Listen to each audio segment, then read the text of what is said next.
May the merits of these teachings benefit all beings. May these words help and not harm. May they clarify and not confuse. May they self-liberate, leaving no trace of me.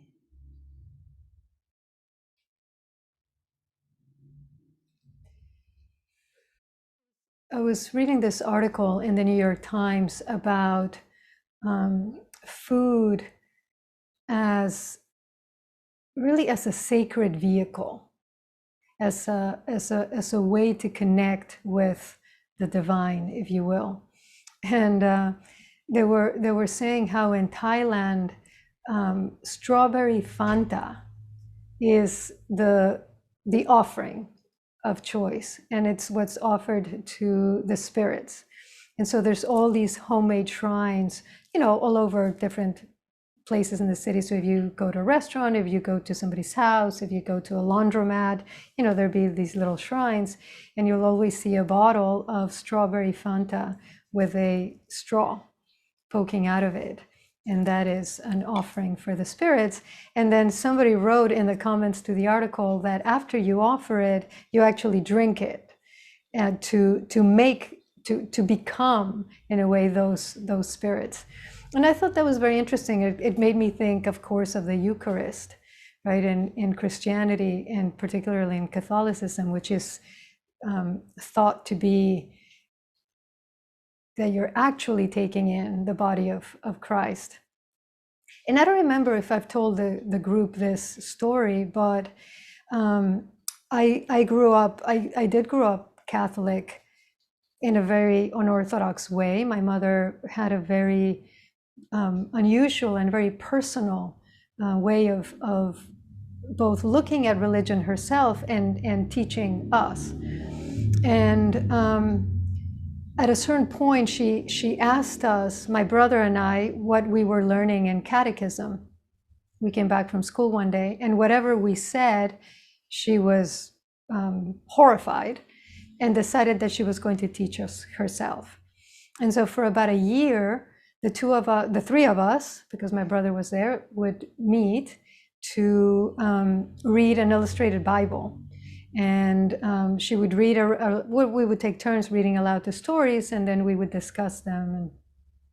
And I remember my mother was particularly taken with the story of Jesus walking over the water. And I think I did talk about this part. It was Dido's most sold talk. Jesus walks on water. And my mother, whenever she would tell that story, there was something in her voice that I interpreted as her saying, imagine what is possible if this is possible. And years later, and I know I did tell you this, years later when I was 13, she said to me, you can do whatever you want as long as you think it's right, it's the right thing to do, even if I disagree with you. And she taught me to walk on water, I feel. And after about a year of doing these talks, she told my brother. So my brother was 11. My brother was 9 at the time. I was 11. And she said, "Okay, you're ready to do your first communion." But even the priest didn't know that we were doing it. I feel like I have told this story. Have I not? Like no?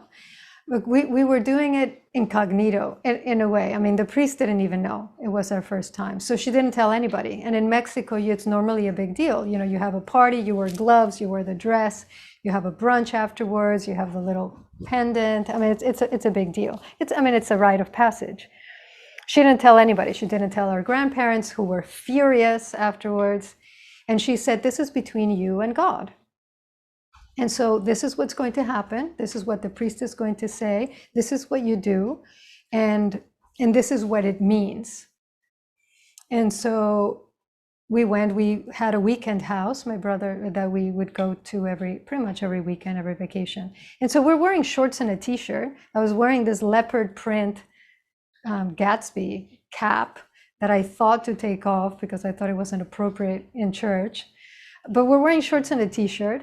And my brother and I, we're just, walking up to the altar like it's, nothing.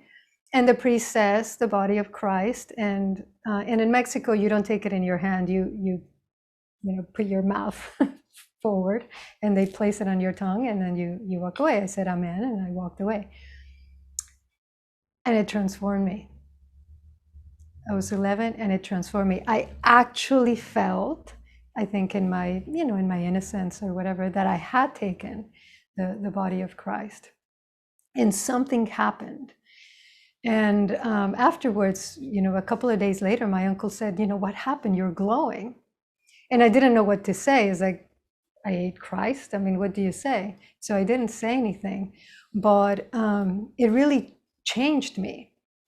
And not even because it was Christ specifically, because I didn't actually have a relationship, and there's many aspects of the story that I just don't believe in.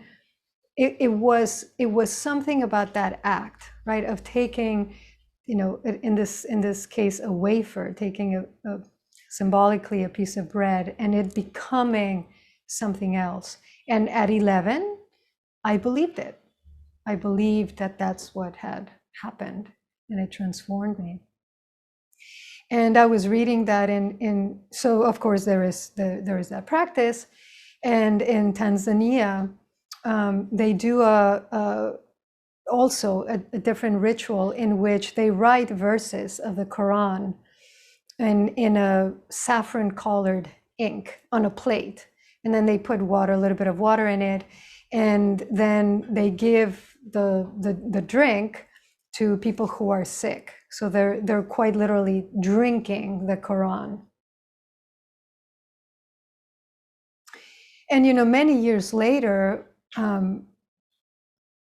I was in Brooklyn, in fact, and I had an encounter with somebody on the street that reminded me of the meaning of the word Eucharist. In Greek, Eucharistia is thanksgiving. And so I was thinking of all of this, right? And I was thinking of our relationship with food, and I was thinking how it is so fraught for so many of us, right, in our culture. It is the opposite of sacred. And it is even, it goes beyond just the nutriment that it is meant, to be, certainly for our body, for our being, for our minds. And it becomes something else, right? It might become comfort, it might become solace, companionship, it might become a buffer, right, when we're overstimulated, or a way to, an upper, when we're feeling depressed in some way. Food as a sign of wealth, as a sign of privilege.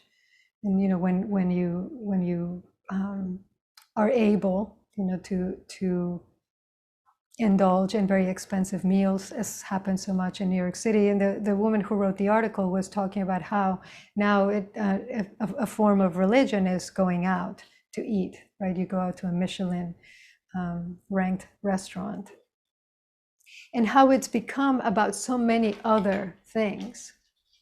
And of course, in our own tradition, food and the taking of food and the preparing of food is such a, it is a sacred event. It is a sacred activity.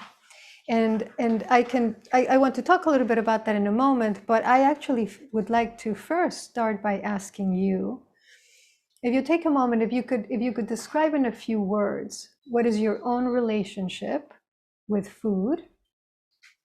How would you describe that?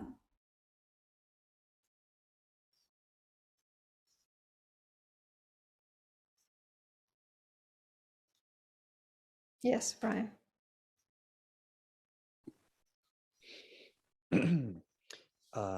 So I'll just throw out a few things. I would need some time to really think about my relationship with food. And I can start with simply the fact that I enjoy food. There's not much food that I don't like to eat. So it's been really easy for me to eat in my life. I know that I feel grateful that I don't have sort of Some people have strong likes and dislikes. Some people have allergies or sensitivities. I've been really fortunate not to have, not to have any of that in my life. So I've had an easy relationship with food in that way. Although over the past decade or so, I've become much more conscious about what I eat and what I buy, and for lots of different, for a number of different reasons, and from the environmental reasons to compassion for animals and all those things. And yet I find that, I very much eat one way when I'm preparing food for myself. And yet I find that the most rewarding thing is being grateful for food that's put in front of me. So when I go somewhere and someone serves food, someone invites, last weekend we went to in-laws house for dinner, and when people offer food, make food for me, that feels, and to take it graciously no matter what it is, feels like the sort of that feels, there's something that feels really right about that aspect of consuming food for me. So there's sort of first thoughts. Okay. Yes, Marguerite. Well, I think it's my hobby to cook. It's my craft. It's my art form. And that is not a good thing, because then I do it a lot and I enjoy it. I love sharing it. I do love to have dinner parties. I love to be creative with it. I love leftovers. And as Brian said, I was invited out for dinner, and I had to say to them, I feel like I'm on vacation. This is a vacation. Just a dinner at your house. It was wonderful. But I had been with Thich Nhat Hanh's group a lot, or his practice. So we do silent meal practices. And I've led some silent meal practices where you chew 25 or 30 times, masticate that food before you swallow it. You feel it all over your mouth. It's amazing. You try to feel it as far down as you can in your esophagus. And I think it's sort of like a pretty wide gap, a big gap that, I don't do that a lot, but I can do that. And I teach people to do that. And it is remarkable when you look at a raisin, a piece of chocolate, and you smell it, taste it, feel it, put it all over your mouth, and then you put it in, eat it slowly. You taste it so much more. It's really kind of spectacular. But I don't do it that often. Sometimes I eat standing up. I think I am so far gone in terms of food, because eating standing up, what do? Just kind of wolf it down. So anyhow, food is important. I've been sick and I've lost 5 pounds and decided, well, maybe I can eat less and maybe food isn't that important. So anyhow. Can I ask, you started off by saying food is my hobby, food is my craft. I love to cook. I love to feed other people. So why do you eat standing up? Once in a while, I don't know. I'm trying to understand myself, or I'm trying to reflect on myself. Why do I chew, gulp it down, and yet I can do 35 chews before I swallow? Why do I do that? Wide range of eating. Why do I? I don't know. I'll take that into my next meditation. I'll talk to you about it the next time we meet. Why do I? In fact, it was during a retreat at the monastery at home, and we were supposed to do oryoki. And I couldn't get over the fact that I was standing up and eating. Maybe it's defiance. It's like not following a rule. I kind of have that behavior pattern of being defiant. So maybe it's a rebellious or defiant, or I'll be darned, that's built into me, that I've allowed to be built into me. That's a good one to notice. I have that. I don't know that if it's, I don't do it, by eating standing up, but that sense of I will defy the rule. I think that's a really good one to notice, because also, it's just you at home, right? Right. Who are you defying?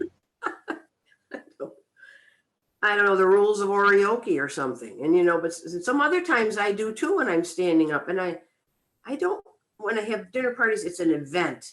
and it's one course, 2 courses. It's just, it can be so different than just gobbling up food. So I go from gobble to relax and enjoy to counting and masticating my food and trying to follow it down my esophagus. I mean, that's a trip. It's just strange, but anyhow. And I'm sorry, when do you do that? You do that with your group, with the Thich Nhat Yes, Hanh? I do. We tried it. Well, when we were meeting in person, we would do that. Oh, So we would have, I would pass out a little bag that had a raisin, a little piece of chocolate, you know, and it's a wonderful, smell it, feel it on your lips, put it in your mouth, roll it around under your tongue, over your tongue, around your gums. It's a terrific experience of mindfulness. And then you chew, chew, chew, chew, chew, and don't swallow it until they tell you can swallow it. So it's the slowest eating ever. And so I go from the fastest eating to the slowest eating. So I guess I have a terrific relationship with food. I've got it on all levels, but I don't want it to be that way so much. Wish it wasn't quite so important. And, you know, but anyhow, it's enough, everybody. Thank you. Adam. Well, you know, first, one thing that Brian said just reminded me of something. The idea of gratefully accepting what you're given. I remember a long time ago reading, Aitken Roshi saying that I think he was a vegetarian, but he just would eat whatever was, if it was meat or whatever, because he just thought that's, not the rudeness, but that he was breaking the precepts by insulting the person who was giving him food. And that got me into a little bit of not trouble, but I went over to a friend of mine's house and she was having people over and she had pork, and I don't eat pork, not religious reasons, not important why, but I ate it and I said, wow, it's delicious. And it started a cycle of when she invited just me over for dinner, she's like, I made your favorite. And it finally, the fourth time I had to say, look, I don't really eat pork, but by that time it was okay. But the thing that I think about food in general, though, is I love cooking, and I realized that for me, it was when I discovered that I could cook, it was a way of realizing that I wasn't trapped by the story of my family, because neither of my parents could cook a thing. They just couldn't cook, and never did. I mean, I think my mother for a while sort of cooked, but that was not.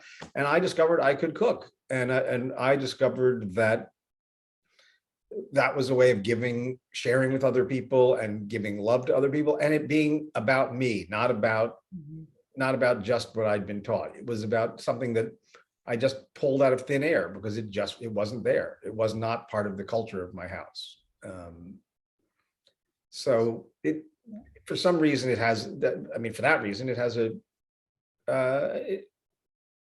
feels important to me, and it gives me tremendous pleasure and satisfaction I don't think of food as love, but I think of the act of making food for other people as a form of showing love and care. And it got a little bit tested throughout the pandemic when I was just night after night after night after night of cooking, but I still have not. It's still basically undiminished at this point. That's well, and I think what you're saying points to why a bottle of Fanta can be a sacred offering, right? Because food isn't just about the physical food in front of us. It actually does have meaning, and it has history, and it has karma.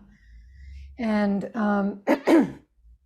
if that weren't true, I mean, really all liturgy would be empty, right? So there's the act of eating just to nourish your body from a biological or physiological perspective, but of course there's everything that comes with that.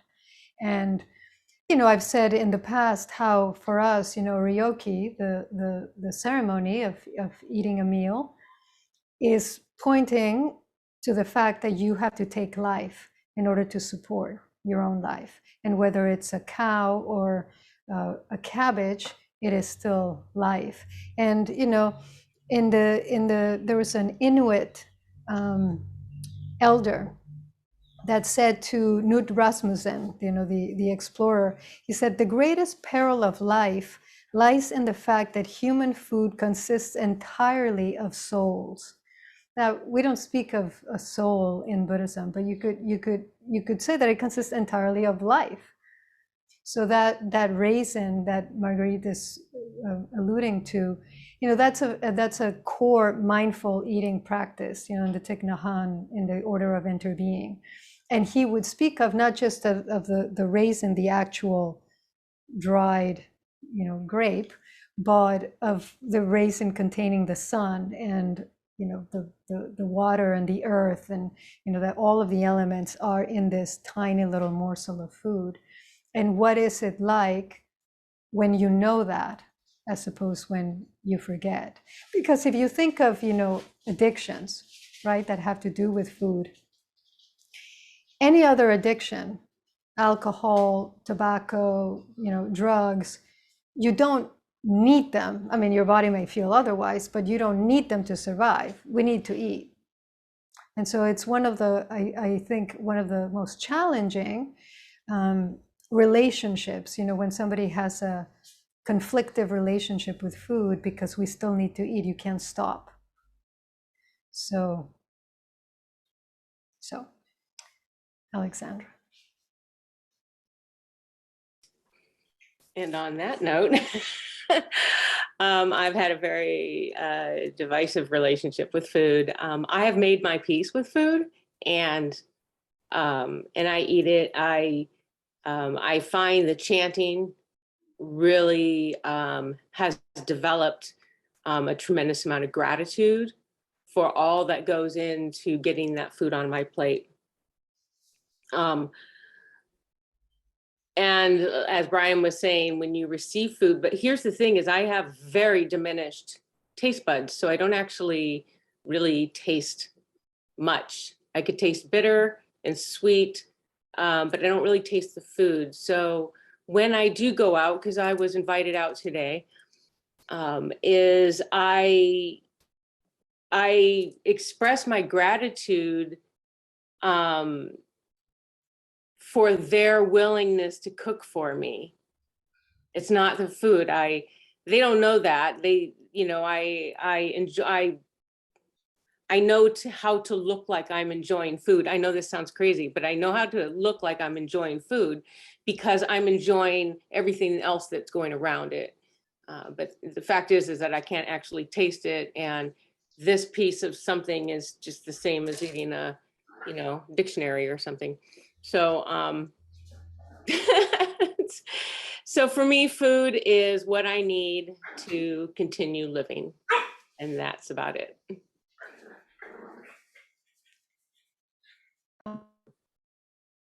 Jess.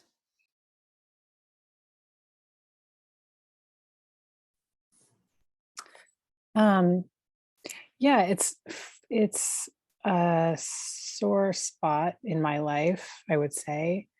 I for many years had an eating disorder, a bouquet of eating disorders. For about 14 years, it was pretty serious, I would say.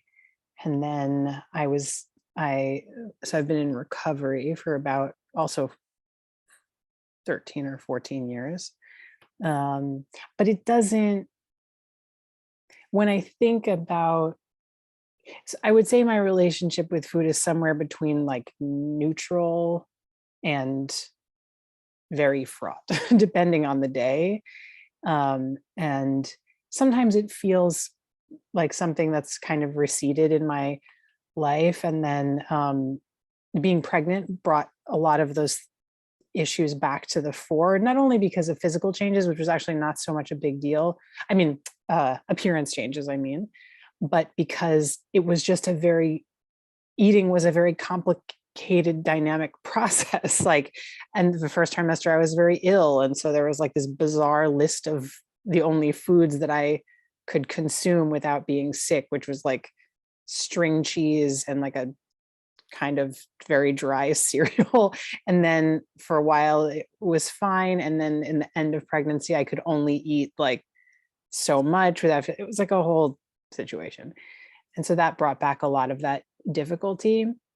But I do often, one of the things that's most at the fore or the most tangible when I think about like what would liberation really look like in my day-to-day life, immediately I think I would be liberated from all that food craziness. Like I wouldn't feel dragged from one meal to the next, or from one concern about food to the next. So it's very present in my life in that way. I do feel sometimes bound by it. Yeah. Yes, I was there. I was there for a long time. And there was one day that I was walking up the hill from the monastery to my cabin. And I remember feeling such desperation about this specifically, the amount of time that I spent obsessing about food. And, you know, I dealt with it by exercising maniacally.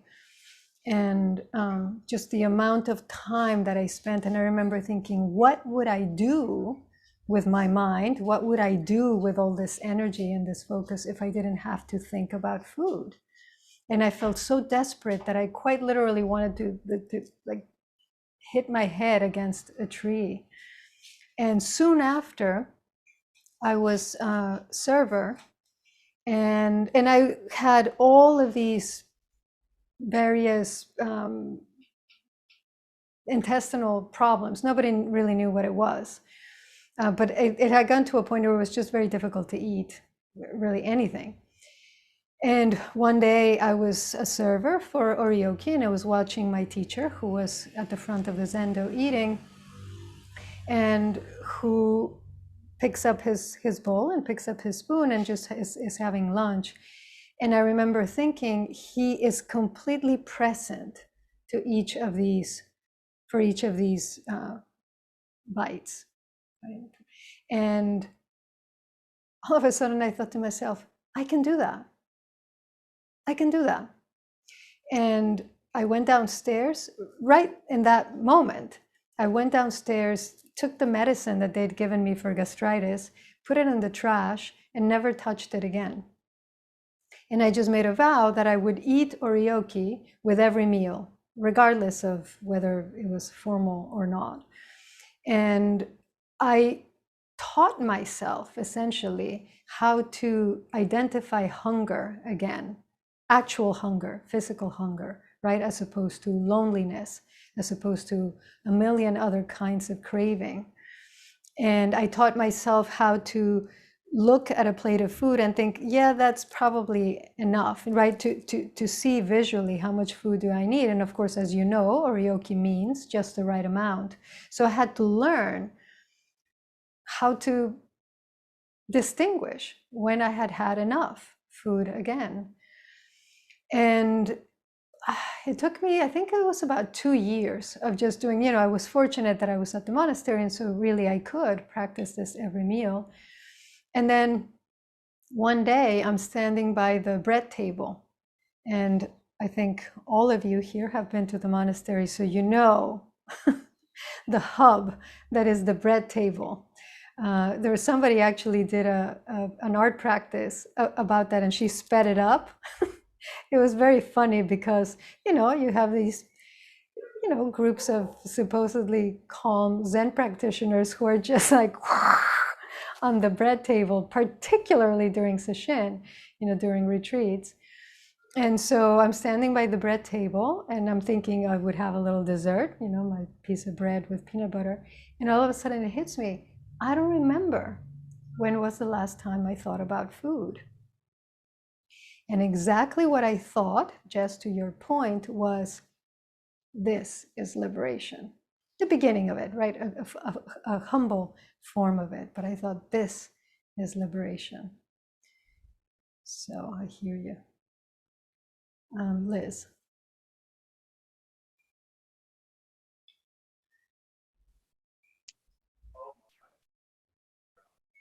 I have a decent relationship with food.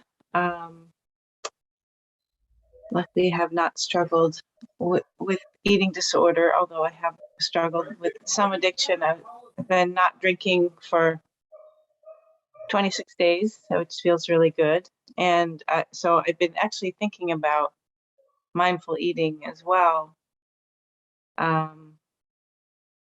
Because I'm kind of letting myself eat whatever right now, which is, I'm usually a little, I don't know, more disciplined. For instance, I made a banana bread yesterday, and my kids and I have been eating it over the last 2 days. So I've had a lot of banana bread. But anyway, generally in my life, I have considered food to be something that when I eat food that's healthy and life-giving, that it gives me that. So I've had that in just sort of naturally in my mind for a long, long time. I've tried many different diets, vegetarian, vegan, and now I just consider myself a healthy eater, generally. And I've belonged to food co-ops when I lived in Brooklyn, and sustainable agriculture farms here in the Hudson Valley. And I've raised my kids to going to the farm and learning about food and where it comes from. And it's a wonderful part of their childhood. And my daughter thanks me now for teaching her so much about food, and she knows how to eat healthy. You know, it's not a struggle for her. So yeah, I was telling Zuisei a couple weeks ago that I'd like to pick up Jan Chosen-Bay's book, Mindful Eating, and start reading that. So that is something on my list of things to do. And you brought up, I mean, you suggested us doing oryoki at some point. That's right, I did. Yeah, and we would just have to do a simplified version, right? Because if we don't have the bowls, but we could. I mean, that's what I did for all those years. I mean, I wasn't using the bowls every meal, so it would be nice to. In fact, it would be nice to do a class or to do a class on it. Yeah. Sarah. I think my relationship with food overall is pretty healthy. No disordered eating, but something I want to mention though is the phenomenon of like the special treat. And that's a kind of vocabulary that I hear a lot around my niece and nephew who are 5 and 2, the promise of a special treat that might be in their future if, you know, they do XYZ. And then, you know, my nephew says, but will it be a very special treat? You know, and usually this is like a cookie or, you know, gummy bear, something, it's sugar, you know, the sweet special treat. And I have a memory of being, I don't know how old I was, but old enough that I knew what I wanted. And being in the kitchen, I don't know, I was probably 5 or 6, in the kitchen of the house where I grew up. And by myself, I pulled the stool over so that I could climb up to reach the cabinet that had the box of cookies. And, you know, I have this visual, you know, one arm reaching up into the cabinet, and then I hear my father's voice, Sarah. And so, you know, turn around like, oh no, completely caught red-handed, and the feeling of like embarrassment, and I just wanted another cookie. One wasn't enough, I guess. So I had to go back and get another cookie. So, you know, I definitely, there's an aspect to my psyche where food is something that's a comfort, a reward, a special, you can find these special treats, and also something that like you can be a little sneaky about and like get away with things a little bit. what else did I want to say? Oh, a few years ago, I did one of these like elimination protocol things, just mostly out of like curiosity. And I felt like I had gotten into kind of a rut, like I hadn't been cooking very regularly. So I wanted to do something that would just get me back in the kitchen. And I really, I mean, I learned a lot about the way my body responds to different things. I don't have any like severe allergies, but there's just like an endless amount of knowledge that can be gained about what different foods do to your particular system. I think it's really interesting. I wish I was more attuned. I would like to be more mindful and, you know, thoughtful about what kind of nutrition my body really needs, because it changes, you know. Yeah, you know, right view, right? The first of the 8 factors in the Eightfold Path includes understanding the Four Noble Truths, but also understanding nutriment. And of course, that means anything that we take in that nourishes us in some way. And of course, that's food, but also we've talked about this, you know, so what we take visually, what we take, you know, in terms of media, etc. And it's interesting to me that in the sutras, like that far back, the Buddha was already thinking about this. It's like, what do we consume, right? What do we take in, and how does it nourish us? Does it nourish, right, or does it harm? And you know, one thing that struck me, Sarah, what you were saying is that how early then you learn to associate food with, you know, that sneakiness that you talk about, that rebelliousness, and then the guilt or the shame of, you know, caught in the act. I mean, how early it becomes about more than just food. And even, you know, so with your nephew and niece, you know, so the special treat, so it's a reward, and the reward is sugar, and the reward is going to make you feel good, but it's also going to make you not feel so great. And so again, very early on, you develop this conflicted relationship with something that, in one sense, it's so natural and so life-giving. And so I'm curious, you know, here that we have actually a lot of parents, those of you who have kids that are grown, how you handle it, and then those of you who are newer parents, how will you navigate this?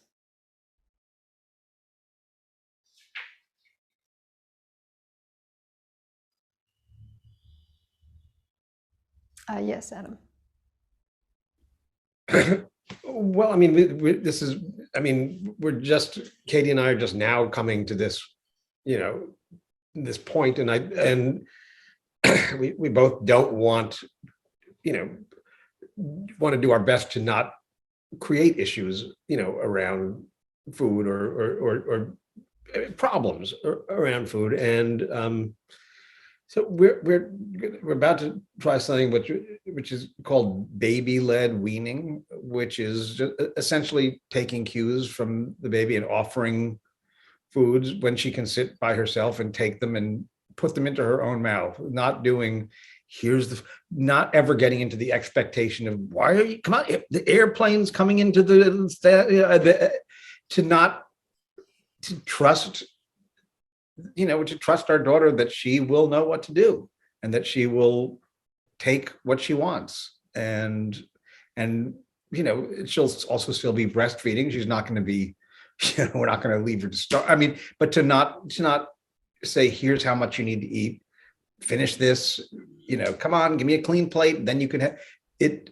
I think what we want to do is to trust. I mean, talk again, maybe, who knows, talk to us in a year, but is to trust her. And which is, you know, what has been kind of guiding us thus far, and so far working. She knows what to do. I mean, she also might know things, I mean, want to do things that you have to stop her from doing, but you know, had to plug up, you know, all the plugs in the house, all the sockets now have protectors, but you know, and we now have to started taking up the dog's bowls because she'll either try to put her hand into a dirty bowl, or she could drown in the water. I mean, she just won't, she's all over everything. So it doesn't mean, I don't mean like go do what you want, but to create, boundaries and trust. And that's And the this hope. is called what? Baby-led weaning. Baby-led. Yes. And there are books and things. So I mean, we're not just coming up with our own kooky way of doing things. I mean, Right. Yes, Brian. So my son was raised in two houses, ours and his mother's, and food was very different in each house. And so, and when food and other things that were like that, where he had very, very different experiences, I kind of felt like it wasn't a good place to be too involved. In the way that I'm having a hard time coming up with the right words. I didn't want to overreact to what was happening in his house with his mom in a way, to try to compensate for the way that I would like things to be. So there were certain things that I just really let him lead the way on. And so I very much didn't get involved with what Sam ate or teach him much about eating. I just sort of fed him what he wanted and what he liked. And I was fortunate. His diet was his preferences were very limited, but fortunately there were enough healthier things in the mix that I felt okay with what he was eating in general. But I also continued to buy the things that I thought that I felt good about buying, and the way that Amy and I ate, what we kind of kept eating the way that we preferred to eat for reasons that reasons that I mentioned earlier. And it's interesting now to see the effect of parenting by example, as opposed to like parenting by, you're teaching, but parenting by example, because now what I'm hearing back from Sam, now that he lives alone and he has to provide his own food, what I'm hearing back from him are a lot of things that he saw when he's talking about what he's buying and why he's buying it, and trying to eat different things, and how he feels when he eats those things. So it's interesting. And this is not only with food, but it's interesting to start to hear from an adult child comments and have conversations about things that really they just witnessed. And sometimes that is, you feel good about that, and other times not so much, but that comes with the territory. Yeah.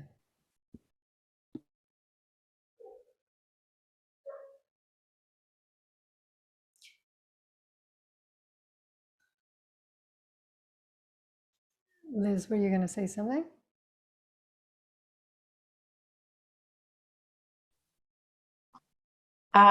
With my kids, their preferences were very different, and but I have a boy and a girl, so Ella was a very light eater, and Oscar almost didn't know when he was full. It was very different. But yeah, I also try not to force food on people. As a kid, we had the clean your plate rule as well, and that I'd spent a lot of nights putting peas into a napkin and flushing them down the toilet, that sort of thing. But anyway, I don't know. I think presenting, putting good food on the table and letting kids choose for themselves and is good. Also, and with the sugar thing, Ella, my first daughter, Ella was first. So for 2 years, she didn't have any sugar, which was pretty amazing. I remember her first ice cream cone at age 2. And then the second, Oscar, it came a lot sooner because it was more in the mix at that point. But anyway, it's an adventure, and kids can be very different. Yeah. Well, a couple of you mentioned, the gratitude at having somebody offer you a meal, right? Somebody prepare a meal. I think, not having kids myself, right, but just, kind of my own experience, and actually seeing it with kids who were, who would come to the monastery, and we would do karaoke with them. The sense of infusing this sense of gratitude, of appreciation, of the 72 labors that bring us the food, that we eat, meal after meal. There's something that happens, so when I think of what are the elements that kind of infuse the food with that sacredness, I think that's probably the first one. The sense that this isn't just, I'm not just entitled to this, and this doesn't just appear magically, but that there's something, there's a whole trail, there's a whole series of lives, many, many, many lives, to bring a single dish, to my table. I wonder if we had to pick, a single thing that would make a difference, if that wouldn't be it, right? Even more than what the food is itself, but this sense of, having, so there's that plate in front of you. I mean, there's the whole universe, just as we would talk to the kids about the altar, right? And having the 4 elements, or the fifth 5 elements, if you count space, are on the altar, that it's a microcosm, right, of the whole universe. I mean, it's the same, right, with a plate of food in front of us. And I think of the many, many times when I eat in a way that does not honor the sacredness of that food. It's because it's when I forget. It's when I'm just eating mindlessly, where I'm just, putting food in me just to get to the next thing. So I think the sense of the sacredness of it. I mean, so much of it is simply that we're paying attention, and we're handling food with a kind of reverence that it does actually deserve. So, Nina?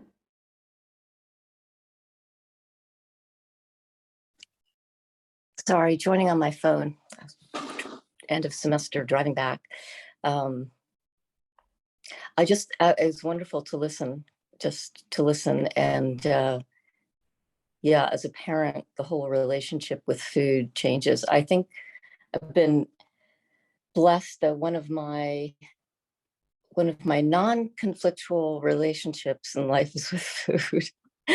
And I actually do credit my mother and my grandmother, who really cooked very healthfully, and they shaped our perception of what was a treat. So for us, a treat was like fresh strawberries. So we didn't have like sweets. We didn't have my mother is claimed, because she's raised by a first generation Hungarian immigrant, that she never had like a Ritz cracker until she was like in college or something. Like, she never had any store bought goods, that my grandmother made everything. And while I didn't make everything, there is something that's passed down. I'm very conscious now of what's transgenerational, because my own children know how to cook, and and know what's healthy. And I think my daughter, who's also named Ella, has had borderline issues with eating, comfort eating, but it's not the content, it's the way that you eat. And so I guess I chimed in because I thought about France, and living in France for 18 years at different points. But people ask me all the time, oh, do you miss France? And I say, or do you miss the food? And I say, it's not that I miss the food, I miss the way we eat, and you would linger, 3 hours over a meal. I'm sure that, it's the same in many other cultures, but being like sitting around the table and sort of, for me, like it was important that we sat down to eat together. And that was kind of the only thing that I was known for, is like, mom wants us to sit down and, sit down, no cell phones. But I think I also got that from the European and French kind of sanctity of the table. I'll never forget, once I was at a dinner party with some close friends, one of whom was a very, very prominent publisher, a woman who was, she moved in a very glamorous world, and her husband was making, or her partner was making dinner, and we were all talking, and there were some famous writers there, and all of a sudden, the conversation, like her partner brought the conversation to an end because he had brought in this new dish and people were talking. It was like, stop, everyone has to focus on the food. And I just, that sort of focusing on the food and not having the conversation, be the most important thing is very, it's very interesting, because when I was a journalist, I worked with a lot of British journalists, and you sat down and I don't think they even knew what they were eating. I mean, I once made dinner, like a Thanksgiving dinner, and I went to great pains, to make this Thanksgiving dinner in China for all these journalists. And the conversation was just like, they were completely oblivious. I don't think anybody said, the food is delicious. And it just struck me that it really is a very culturally, specific thing. Anyway, it's my ramble on that. Alexandra, we're kind of running out of time, but. Oh, I just wanted to mention, because we were talking about with the children and then sort of in reverse.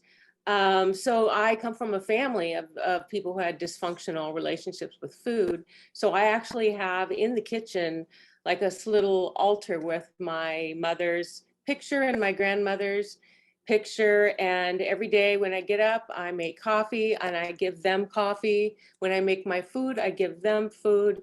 And I have this like them healing through me, because they've gone and I'm still here.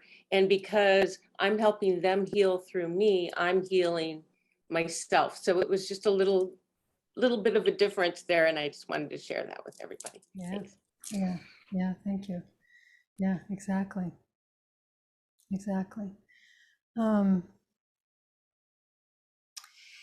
I think, all I want to say in closing is to just underline once again, that there are these things that we do day after day, day after day, day after day. And a lot of it we do without much attention, because we're in a rush, because there's so many things happening, because there's so many things seemingly pulling for our attention. And that it doesn't take much to, I was going to say bring out the sacredness, but I mean, it's always there. It's a matter of turning toward it. And I do think, that as practitioners, and one of our privileges, maybe perhaps even responsibilities, is to bless the world, as difficult as it is, as crazy as it seems at times, and I think especially now that we have we're capable of bringing that blessedness out, not in any dramatic way, but simply in how we insist, that we all sit down and have a meal. My mother was like that. We had to turn on the fountain. You had to play music. You couldn't answer the phone. It was a thing. It created an atmosphere that made me appreciate that whole not just the act of taking a meal, but what it is to break bread and to share bread with someone, as a couple of you mentioned. And it was something so simple that I grew up with, and it did something. And so I think it's that, you know, I guess that I wanted to highlight, because there is, you know, the ceremony, the very involved and very beautiful ceremony that is oryoki, but it doesn't take very much for us to bless, you know, to sanctify, to sacralize the everyday. And why not do that?